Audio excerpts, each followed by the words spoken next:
Alright, welcome back to the channel, or if you're new, thanks for watching. Today's video is going to be on the 67 Shelby clone that I'm building. I'm going to be doing the front end here, continuation of the last video. Going to be welding in that front Rod and Custom cross member. I have it just jacked in place. I checked my measurement twice, 3 times actually. And I'm going to go ahead and tack it in place, and then I'm going to tack these upper arms into place. That's what your coilover and your upper control arms are mounting to. I'm going to put them up and tack them in place, and then I'm going to pull the jack out and then fully weld them in.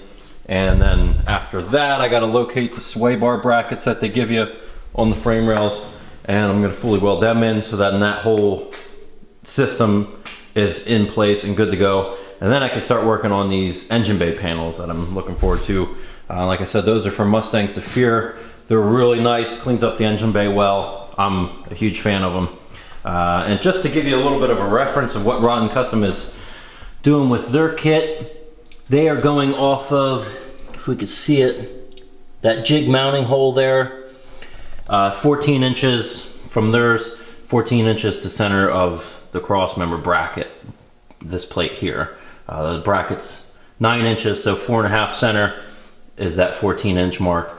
Same on both sides. And then also it doesn't hurt to just double check other measurements to the cross member just to make sure that your frame rails, the holes are the same on both sides, which they should be. I've never had an issue, but if you got new rails and they're off slightly, it's going to make your cross member a little bit crooked.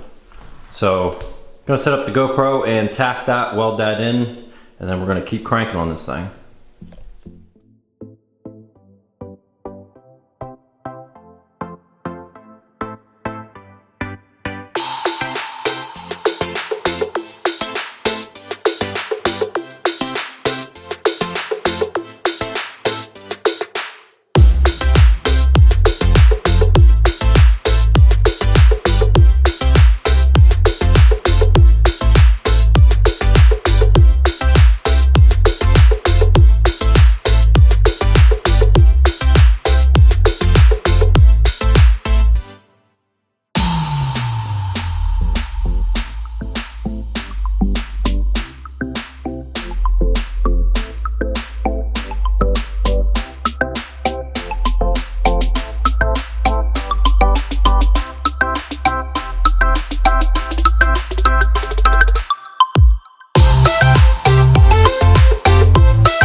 So I have the cross member all welded in completely, all around the top, bottom side. Everything's welded up in place. On the bottom, the whole edge, cross, brackets for the sway bar, welded in place. So with that being said, I did skip ahead and I finished off these rear apron panels where I bead rolled the same like they did there so I can lay my panel into that panel. I did that whole rear apron panel and prepped that, cut it to fit up at the top where I'll then weld it together after I put that new panel in place. But I did both of those, screwed them back in place. So now I'm at the point where I'm going to take the new engine bay panels, vice grip them in place. I'll mark them where I need to cut them because they are trimmed to fit. I'll trim them up, put them back on, screw them in place so they're held tight, and then they'll be ready to tack in place. So that's what I'm gonna do now, get the engine bay panels ready to be installed.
Now that I have the engine bay panels back out and I have them marked, you can see it from the back side. I just went along the edge of the panel that's in there of where I'm going to be buttoning it up to and welding. I went along there and marked my line to cut. So I overlap that weld onto these panels.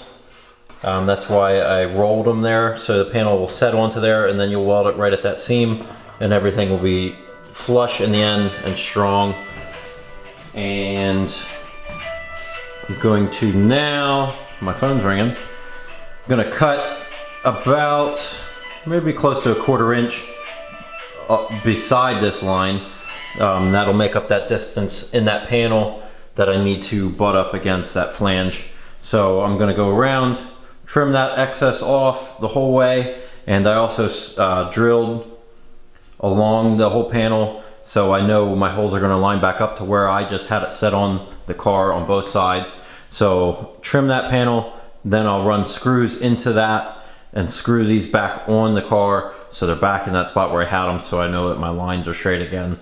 And after that, we'll be tacking them up, welding them in place. So they get fully welded all around. You'll see I'll go around, tack every 3-6 inches or so like that, just so you don't heat up that panel, because that's a long span and you'll warp it if you just weld continuously, or even if you weld a little too much, it'll warp it up. So I'll go around tacking them, blowing them off with air to cool them down before I tack them again. It takes a while to do this process, but it eliminates any chance of warping the panels, because then it's a nightmare to go from there. So just take your time and go slow at it, and you'll get it done. So that's what I'm going to do. Trim them up, put them back on, weld them in, grind down the welds, and then I'll be back to show you the finished result.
made it to the end of the day, got everything that I wanted done, which is always good.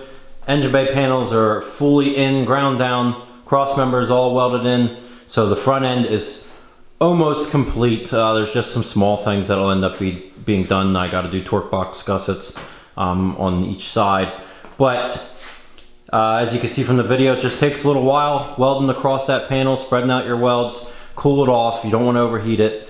And also another tip, when you're grinding down your welds on a long panel like that, you can overheat the panel by grinding it down. You don't want to focus too much of your energy on one spot, or else you can overheat the panel that way too. So you just want to spread it out or go slow at it. You can also cool it off some too, or start grinding on that end and then work your way to that end and then go back to the middle. Whatever you got to do to spread it out, but everything's looking exactly how I like it. Engine bay is all smoothed out. That's why, in my opinion, these kits you can't go wrong with when you're cleaning up your engine bay. It just gives you so much more room to just super clean look. And I'll show you up close here. Everything's all cleaned up now where they're welded onto. Everything's welded on, cleaned up. Sway bar brackets. So we'll be moving on to the next part in the next video, which at the second, I think I'm going to do doors. We're probably going to move on to the doors, rebuild door hinges, hang the doors. That'll lead to then the B pillars. I have some A pillar work that I got to do before I hang the doors. Just thinking of it, but we'll get to all that in the next video. Also, just to show you the back side of these panels if you're wondering, but they just weld up similar to how I did in the factory. And I also tack them on the back side to give it some extra strength. And all those brackets that wrap around the frame. So there you go. If you're doing something similar, hopefully that helps. Thanks for watching this video. Don't forget to subscribe if you're not. Click the like button, and we'll see you in the next video.